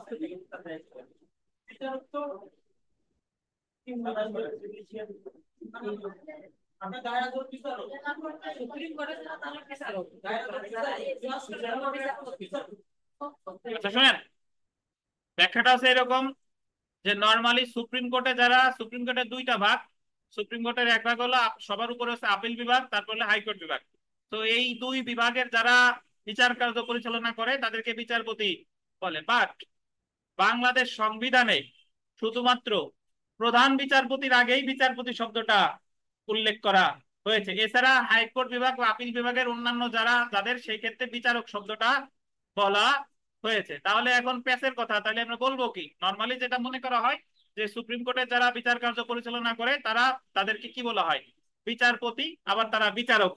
কিন্তু নিম্ন আদালতে যারা বিচার কার্য পরিচালনা করে তারা শুধুমাত্র কি? বিচারক, কিন্তু বিচারপতি না। আর যদি বাংলাদেশ সংবিধানের কথা বলেন, শুধুমাত্র কার আগে বিচারপতি শব্দটা বলা হয়েছে? বিচার, যে প্রধান বিচারপতির আগে। জি অবশ্যই। দেখেন, তাহলে কারো সদস্যপদ শূন্য হয় যদি সচিবের কাছে পদত্যাগপত্র জমা দেয়, যদি সে অ্যাডভোকেট তালিকা হতে অপসারিত হয়, যদি সে পরপর 3টা মিটিং এ অনুপস্থিত থাকে, যদি সে সুপ্রিম কোর্টের কি হয়? বিচারক হয়, সেক্ষেত্রেও তার সদস্যপদ কি হবে? শূন্য হবে। আচ্ছা, বার কাউন্সিলের কোন সদস্য যাকে অ্যাডভোকেট হিসেবে বরখাস্ত করা হয়েছে, সে তার বরখাস্তের মেয়াদে বার কাউন্সিলের সদস্য হিসেবে কার্য করবে না। কিন্তু বার কাউন্সিলের, বার কাউন্সিলের সদস্য হিসেবে তার পদ শূন্য হবে যদি, আন্ডারলাইন করেন, তার বরখাস্তের মেয়াদ 1 বছর বা তার বেশি মেয়াদের হয়। আচ্ছা একটু বুঝেন, এই জায়গায় একটু বোঝার জিনিস আছে। ধরেন যদি কোনো অ্যাডভোকেটকে বরখাস্ত করা হয়, সে অ্যাকচুয়ালি ওই বার কাউন্সিলের 15 সদস্যের মধ্যে একজন, আবার অ্যাডভোকেট, তো তারে অ্যাডভোকেট হিসেবে বার কাউন্সিল কি করছে? বরখাস্ত করছে। তো বরখাস্ত করলে ওই সদস্যপদ শূন্য হবে না। বরখাস্তের মেয়াদ যদি কত বছরের বেশি হয়? 1 বছরের বেশি হয়, তাহলে তার সদস্যপদ কি হবে? শূন্য হবে। বরখাস্তের মেয়াদ যদি 6 মাস হয়, বার কাউন্সিলের সদস্যপদ শূন্য হবে না। জি। বা তার বরখাস্তের মেয়াদ বার কাউন্সিলের সদস্য হিসেবে তার যে মেয়াদ, সেই সম্পূর্ণ মেয়াদের জন্য হয়। তার বরখাস্তের মেয়াদ বার কাউন্সিলের সদস্য হিসেবে তার যে মেয়াদ, সেই সম্পূর্ণ মেয়াদের জন্য হয়। অর্থাৎ যদি তার সম্পূর্ণ, মানে সে যে মেয়াদে আছে সেই মেয়াদের ধরেই যদি আপনার কি করে, বরখাস্ত করে, তাহলেও তার সদস্যপদ কি হয়ে যাবে? শূন্য হয়ে যাবে। জি। তো এখান থেকে আপনার অনুচ্ছেদ টনুচ্ছেদ কিছু মনে রাখার দরকার নাই। এটা জাস্ট আপনি মনে রাখবেন যে কখন সদস্যপদ কোন কোন ক্ষেত্রে শূন্য হয়। একবার যদি একটু মনে গেঁথে নেন, মুখস্থ করার দরকার নাই, শুনলে মনে ওঠে। পদত্যাগপত্র জমা দিতে হবে কার কাছে? সচিবের কাছে। এছাড়া যদি সে অ্যাডভোকেট হিসেবে অপসারিত হয়, বরখাস্ত না, কি হয়? অপসারিত হইলে শূন্য হয়ে যাবে। কয় মিটিং এ অনুপস্থিত থাকলে? 1 মিনিট, প্রথম থেকে শেষের মিটিং এর 4 মাসের কম হবে না। আর সুপ্রিম কোর্টের কি হলে? বিচারপতি। বরখাস্ত হলে কি সদস্যপদ শূন্য হবে? কখন হবে? 1 বছরের বেশি হলে। 1 বছর বা তার বেশি। 1 বছর বা তার বেশি। তো আমরা বিগত বছর প্রশ্ন দেখি। দেখেন, একবার প্রশ্ন এসেছিল যে একজন বার কাউন্সিল সদস্যের পদ শূন্য হয় না ফৌজদারি মামলায় কারাদণ্ডপ্রাপ্ত হলে। আমরা যতগুলা এখানে পড়লাম, কোন জায়গায় কি বলা আছে ফৌজদারি মামলায় কারাদণ্ডপ্রাপ্ত হইলে শূন্য হবে? হবে না। ঠিক আছে, তো ফৌজদারি মামলায় কারাদণ্ড হোক আর যা হোক, এক্ষেত্রে সদস্যপদ শূন্য হবে। তো এই জায়গায় আপনাদের কনফিউজ করে ফেলে। অধিকাংশ যারা পড়ালেখা করে নাই তারা দাগাবে ফৌজদারি মামলায় কি হলে? কারাদণ্ডপ্রাপ্ত হলে। জি। 2 নাম্বার দেখেন, আহ বাংলাদেশ বার কাউন্সিল গঠনের জন্য গ্রুপ ভিত্তিতে নির্বাচনযোগ্য সদস্য সংখ্যা কত? 7। আর বাংলাদেশ বার কাউন্সিলের সদস্য কত? 15। বাংলাদেশ বার কাউন্সিলের কতজন সদস্য নির্বাচিত? কতজন? 14।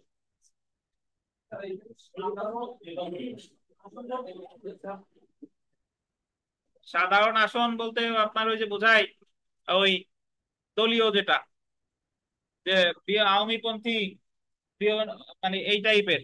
আর আর আর সারা বার অ্যাসোসিয়েশনে ভাগ করবে হচ্ছে আপনার 7টা ভাগ, ওই জায়গা থেকে 7 জন সাধারণ, এক্স্যাক্টলি। আর সারা বার অ্যাসোসিয়েশন থেকে না, ওনরা তো বার অ্যাসোসিয়েশন না। ওনরা যদি বার কাউন্সিলে যখন নির্বাচন হয়, যে আমরা যে অঞ্চলে পড়ছি ওই অঞ্চল থেকে নির্বাচন করলে তখন। দেখেন, বার অ্যাসোসিয়েশন আর বার কাউন্সিল কিন্তু দুই জিনিস। আচ্ছা, 4 নাম্বার দেখেন, 4 নাম্বার ভাই, বাংলাদেশ বার কাউন্সিলের কতজন সদস্য নির্বাচিত? এটা তো আমরা পড়লামই। 5 নাম্বার বিবিআই দেখেন একবার এসেছিল যে কোনো অ্যাডভোকেট বার কাউন্সিলের সদস্য পদে থাকবে না উপর্যুপরি, মানে হচ্ছে কন্টিনিউয়াসলি। কতবারের বেশি? 6। দেখেন, বার কাউন্সিলের মেয়াদ উত্তীর্ণের বছরে বার কাউন্সিলের নির্বাচন যে তারিখে বা তারিখের পূর্বে সম্পন্ন করতে হবে তা হলো কত? 31শে মে। 7। দেখেন, সাধারণত বার কাউন্সিলের নির্বাচন হবে বার কাউন্সিলের মেয়াদ শেষ হবার বছরের কবে? মে মাসের 31শে তারিখে অথবা তার আগে। এগুলা গুরুত্বপূর্ণ বিবিআই সেলফ প্র্যাকটিসে যা যা আছে সবই গুরুত্বপূর্ণ। 1 নাম্বার দেখেন যে বার কাউন্সিলের সদস্যদের মেয়াদ কত? কত বছর? এ জায়গা যা যা আছে সবই গুরুত্বপূর্ণ, সব পড়বেন। 5 নাম্বার দেখেন, পদাধিকার বলে কে বাংলাদেশ বার কাউন্সিলের সদস্য? Attorney general. 8 নাম্বার দেখেন, পদাধিকার বলে বাংলাদেশ বার কাউন্সিলের সদস্য সংখ্যা কত? 1 জন। 9 দেখেন, বাংলাদেশ বার কাউন্সিলের নির্বাচনে গোল দিবেন সাধারণ আসন হতে কয়জন? 7 জন। 10 নাম্বার দেখেন, বার কাউন্সিলের নির্বাচনের উদ্দেশ্যে স্থানীয় বার অ্যাসোসিয়েশন বা বার সমিতিকে কয়টি গ্রুপে ভাগ করা হবে? 12 দেখেন, আঞ্চলিক বার অ্যাসোসিয়েশন হতে 7 জন সদস্যকে বার কাউন্সিলের সদস্য নির্বাচিত করার জন্য সরকার বার অ্যাসোসিয়েশনকে কয়টি গ্রুপে ভাগ করবে? 7টি। 14 দেখেন, কোন অ্যাডভোকেট 23 বার বার কাউন্সিলের সদস্য পদ গ্রহণ করবে না। পরপর কয়বার? 2 বারের অধিক। 15 দেখেন, বার কাউন্সিলের নির্বাচনের জন্য আঞ্চলিক বার অ্যাসোসিয়েশন সমূহকে 7টি ভাগে বিভক্ত করবে কে? সরকার। 16 দেখেন, বার কাউন্সিলের কোন সদস্য পদত্যাগ পত্র জমা দিবে কার কাছে? সচিবের কাছে। 17 দেখেন, 17 ধারাবাহিকভাবে বা পরপর কয়টি মিটিং এ অনুপস্থিত থাকলে বার কাউন্সিলের কোন সদস্য পদ শূন্য হতে পারে? কয়টা? 3টা। 18 নাম্বার দেখেন, যে বার কাউন্সিলের কোন সদস্য যাকে অ্যাডভোকেট হিসেবে বরখাস্ত করা হয়েছে তার বার কাউন্সিল সদস্য হিসেবে তার পদ শূন্য হবে যদি তার বরখাস্তের মেয়াদ 1 বছর বা তার বেশি হয়, বা বার কাউন্সিলের সদস্য হিসেবে তার যে মেয়াদ, বরখাস্তের মেয়াদ সেই সম্পূর্ণ মেয়াদের জন্য হয়। তাহলে কি উভয়। এবার আমরা চলে আসি, দেখেন আমরা বার কাউন্সিলের চেয়ারম্যান এবং ভাইস চেয়ারম্যান। চেয়ারম্যানের বাংলা এই জায়গা হচ্ছে সভাপতি। চেয়ারম্যানের বাংলা কি? যদি বলে বার কাউন্সিলের চেয়ারম্যান কে, অ্যাটর্নি জেনারেল। বার কাউন্সিলের সম্পাদক কে? সচিব। তো দেখেন চেয়ারম্যান এবং ভাইস চেয়ারম্যান সম্পর্কে বলছে কত অনুচ্ছেদে, একটু পড়ি দেখেন। 6-1 অনুচ্ছেদে বার কাউন্সিলের একজন চেয়ারম্যান এবং একজন ভাইস চেয়ারম্যান থাকবে। তাহলে বাংলাদেশ বার কাউন্সিলের চেয়ারম্যান কয়জন, ভাইস চেয়ারম্যান কয়জন? একজন। তাহলে দেখেন পদাধিকার বলে বাংলাদেশের অ্যাটর্নি জেনারেল বার কাউন্সিলের চেয়ারম্যান। 6-এর কত? আপনি জাস্ট মনে রাখেন 6 অনুচ্ছেদটা। আর বার কাউন্সিলের সদস্যদের মধ্যে হতে বার কাউন্সিল সদস্যগণ কর্তৃক, আন্ডারলাইন করবেন, চেয়ারম্যান নির্বাচিত, ভাইস চেয়ারম্যান নির্বাচিত হবে। তাহলে ওই যে সদস্য কয়জন ছিল, 14 জন থেকে নির্বাচন করা হবে কাকে, ভাইস চেয়ারম্যান।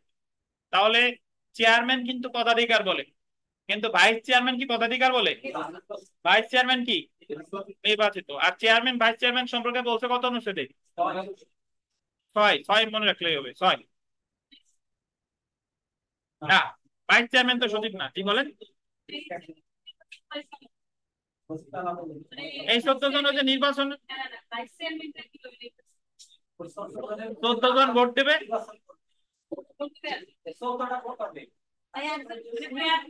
জি দেখেন আমরা আজকে শেষ পর্যায়ে চলে আসছি, প্রায় একটু পড়ি এই জায়গায়, একটু শেষ করি।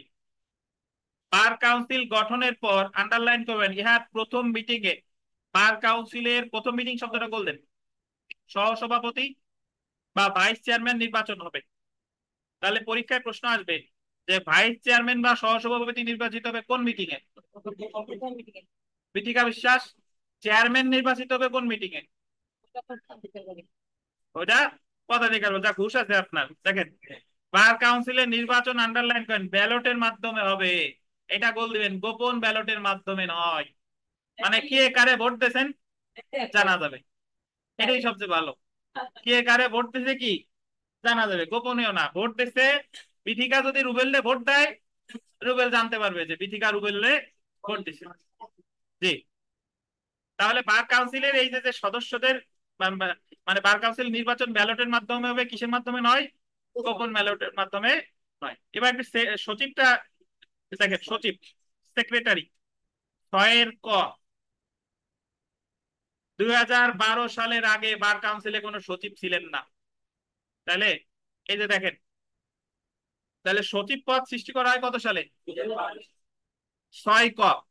যত জায়গায় ক আছে মানে কি সেগুলো অ্যামেন্ডমেন্ট করে যোগ করা হয়েছে। তো বাংলাদেশ বার কাউন্সিলের গোল দিবেন, একজন সচিব থাকবে। সরকার জেলা জজ বা আন্ডারলাইন করবেন, অতিরিক্ত জেলা জজদের মধ্য হতে বার কাউন্সিলের সচিব নিয়োগ করবে। কি করবে? সচিব নিয়োগ করবে। কার মধ্য থেকে? জেলা জজ বা অতিরিক্ত জেলা। এটা গুরুত্বপূর্ণ, দেখা কিন্তু দায়রা জজ টাইপের কিছু বলে নাই, কি বলছে? জেলা জজ বা অতিরিক্ত জেলা জজ। জি হ্যাঁ, সচিব সারা বাংলাদেশে যত জেলা দায়রা জজ আছে, জেলা জজ বা অতিরিক্ত জেলা জজ আছে, তাদের মধ্যে থেকে একজন নিয়োগ দিবে সরকার। তারপরটা দেখেন, বার কাউন্সিলের সচিবের পদের মেয়াদ হবে, আন্ডারলাইন করবেন, সরকার যেমন মেয়াদ নির্ধারণ করে। তাহলে সচিবের কি কোনো নির্ধারিত মেয়াদ আছে? নাই। নির্ধারণ করবে কে? আচ্ছা, যদি আপনাকে বলে যে বার কাউন্সিলের চেয়ারম্যানের পদের মেয়াদ কত ভাই, এটা কোনো মেয়াদের কথা কিন্তু বলা নাই, এটা হলো রাষ্ট্রপতির সন্তোষজনক সীমা অনুযায়ী। তারপর একটা গুরুত্বপূর্ণ দেখেন, 6-এর ক অনুচ্ছেদটি 2012 সালে সংযুক্ত করা হয়। তাহলে সচিব পদ কত সালে সংযুক্ত করা হয়? আচ্ছা, তারপরটা দেখেন, বার কাউন্সিলের সচিবই হবে, বার কাউন্সিলের গোল দিবেন, প্রধান নির্বাহী কর্মকর্তা, চিফ এক্সিকিউটিভ অফিসার। তাহলে বার কাউন্সিলের প্রধান নির্বাহী কর্মকর্তাকে সচিব। এটা কত অনুচ্ছেদ? 55। তারপরটা দেখেন, বার কাউন্সিলের গোল দিবেন, ডেপুটি সেক্রেটারি হবে নির্বাহী কর্মকর্তা। তাহলে প্রধান নির্বাহী কর্মকর্তা বললে সচিব, আর ডেপুটি আর বলে যদি বলে নির্বাহী কর্মকর্তা, সে হচ্ছে কি ডেপুটি সেক্রেটারি। তো এখন আবার বলতে পারেন যে ডেপুটি সেক্রেটারি কি হবে? ডেপুটি সেক্রেটারি ওই সরকার নিয়োগ দেবে, এক বা একাধিক হতে পারে, কিন্তু সেক্রেটারি হবে একজন। ডেপুটি সেক্রেটারি কি এক বা একাধিক হতে পারে। সবশেষেরটা দেখেন যে বার বার কাউন্সিলের সচিব পদাধিকার বলে ট্রাইব্যুনালের সচিব, বিধি কত? 49। তো নামাজের পরে আমরা একটু পরে পরীক্ষা অনুষ্ঠিত হবে ইনশাল্লাহ। ধন্যবাদ। তো বিরতির আগে আমরা সর্বশেষ যেটা পড়েছিলাম যে বার কাউন্সিলের সচিবই হবে বার কাউন্সিলের প্রধান নির্বাহী কর্মকর্তা। আর তার আগে আমরা জানলাম যে সচিব নিয়োগ দেওয়া হয় জেলা ও অতিরিক্ত জেলা জজ বা অতিরিক্ত জেলা জজ পদমর্যাদায় যারা আছে তাদের মধ্যে থেকে নিয়োগ দিবে কে? সচিব। সরকার নিয়োগ দেবে সচিবকে। সচিব হবে কয়জন? এক। এখন বার কাউন্সিলের ডেপুটি সেক্রেটারি, ডেপুটি সেক্রেটারির বাংলা আপনি এ জায়গা আহ, সহ সম্পাদক লিখতে পারেন, সহ সম্পাদক। বুঝতে পারছেন? তো বার কাউন্সিলের আহ নির্বাহী কর্মকর্তা হবে। এখন যদি আপনাকে বলে যে প্রধান নির্বাহী কর্মকর্তা, তাহলে সচিব। আর যদি বলে শুধু নির্বাহী কর্মকর্তা, তাহলে কে? Deputy secretary. এখন আপনার মনে প্রশ্ন আসবে যে ওই জায়গা তো বললো যে সচিব কে হবে, তাই বললো জেলা জজ বা অতিরিক্ত জেলা জজ, তাহলে ডেপুটি সেক্রেটারি কি হবে? ওই সচিব যারা হতে পারে ডেপুটি সেক্রেটারিও কি তারাই হবে, বাট ওই তাদের মধ্যে থেকে একজনকে বানাবে হচ্ছে কি সচিব। বুঝতে পারছেন? আচ্ছা, বার কাউন্সিলের সচিব পদাধিকার বলে ট্রাইব্যুনালের কি হবে? সচিব হবে। এই বিধি 49, সেটা একটু মনে রাখবেন। আর বার কাউন্সিল সচিব এই পদটা সৃষ্টি করা হয় 2012 সালে। 2012 সালে কত অনুচ্ছেদ? 6 পদ। তো বিগত বছরের প্রশ্ন যদি আমরা দেখি যে বাংলাদেশ বার কাউন্সিল চেয়ারম্যান পদে আসীন ব্যক্তি হচ্ছেন পদাধিকার বলে কি অ্যাটর্নি জেনারেল। 2 নম্বর দেখেন যে বাংলাদেশ বার কাউন্সিলের সচিব নিযুক্ত হয় কে কর্তৃক? সরকার কর্তৃক। 1 নম্বর প্রশ্নটা দেখেন, বাংলাদেশ বার কাউন্সিলের ভাইস চেয়ারম্যান পদে আসীন ব্যক্তি হচ্ছেন ভাইস চেয়ারম্যান, বার কাউন্সিলের সদস্যদের মধ্যে হতে নির্বাচিত ব্যক্তি। আর চেয়ারম্যান এবং ভাইস চেয়ারম্যান সম্পর্কে বলছে 6 অনুচ্ছেদে, সচিব সম্পর্কে বলছে 6 ক। আচ্ছা, 3 নম্বর প্রশ্নটা খুবই গুরুত্বপূর্ণ। দেখেন যে সরকার বার কাউন্সিলের সচিব নিয়োগ দিতে পারে জেলা এবং অতিরিক্ত জেলা জজকে, জেলা এবং অতিরিক্ত জেলা জজকে। 4 নাম্বার দেখি আমরা যে বাংলাদেশ লিগ্যাল প্র্যাকটিশনার এবং বার কাউন্সিল অর্ডার 1972-এর ড্যাশ অনুচ্ছেদ অনুযায়ী সরকার বার কাউন্সিলের সচিব নিয়োগ দিতে পারে কত ক? 6 ক। তারপরে দেখেন 5 নাম্বারটা যে বাংলা বার কাউন্সিলের প্রধান নির্বাহী কর্মকর্তা কে? সচিব। যদি বলে নির্বাহী কর্মকর্তা, হ্যাঁ ডেপুটি সেক্রেটারি। জি। 6 নাম্বারটা দেখেন যে বার কাউন্সিলের সচিব হলো, বার কাউন্সিল ট্রাইব্যুনালের সচিব হলো বার কাউন্সিলের সচিব। তারপরে 7 নাম্বার দেখেন যে বার কাউন্সিল সচিবের পদের মেয়াদ কতদিন? সরকার কি করে? যতদিন নির্ধারণ করে ততদিন, ওনার কোনো নির্দিষ্ট পদের মেয়াদ। তো আজকে এই পর্যন্তই। আর এখন আমাদের যে দেওয়ানি দণ্ডবিধির অতিরিক্ত ক্লাস টেস্ট 3 নাম্বারটা অনুষ্ঠিত হবে। আমাদের সোমবারে পড়া থাকবে বার কাউন্সিল, এবং সোমবারে কিন্তু তামাদি আইনের সর্বশেষ ক্লাস টেস্ট, এবং মঙ্গলবারে তামাদি আইনের কি মডেল টেস্ট। তো বারবার মনে করাই দিচ্ছি, যারা যারা পড়াশোনা করার ইচ্ছা আছে পরীক্ষা দিবেন আর কি, পড়াশোনা করে এসে। ধন্যবাদ। অনলাইনে যারা আছেন আপনাদের প্রশ্ন দিয়ে দিব। আর আমাদের একেবারেই নতুন করে শুরু হবে 20 জুলাই থেকে। 20 জুলাই থেকে।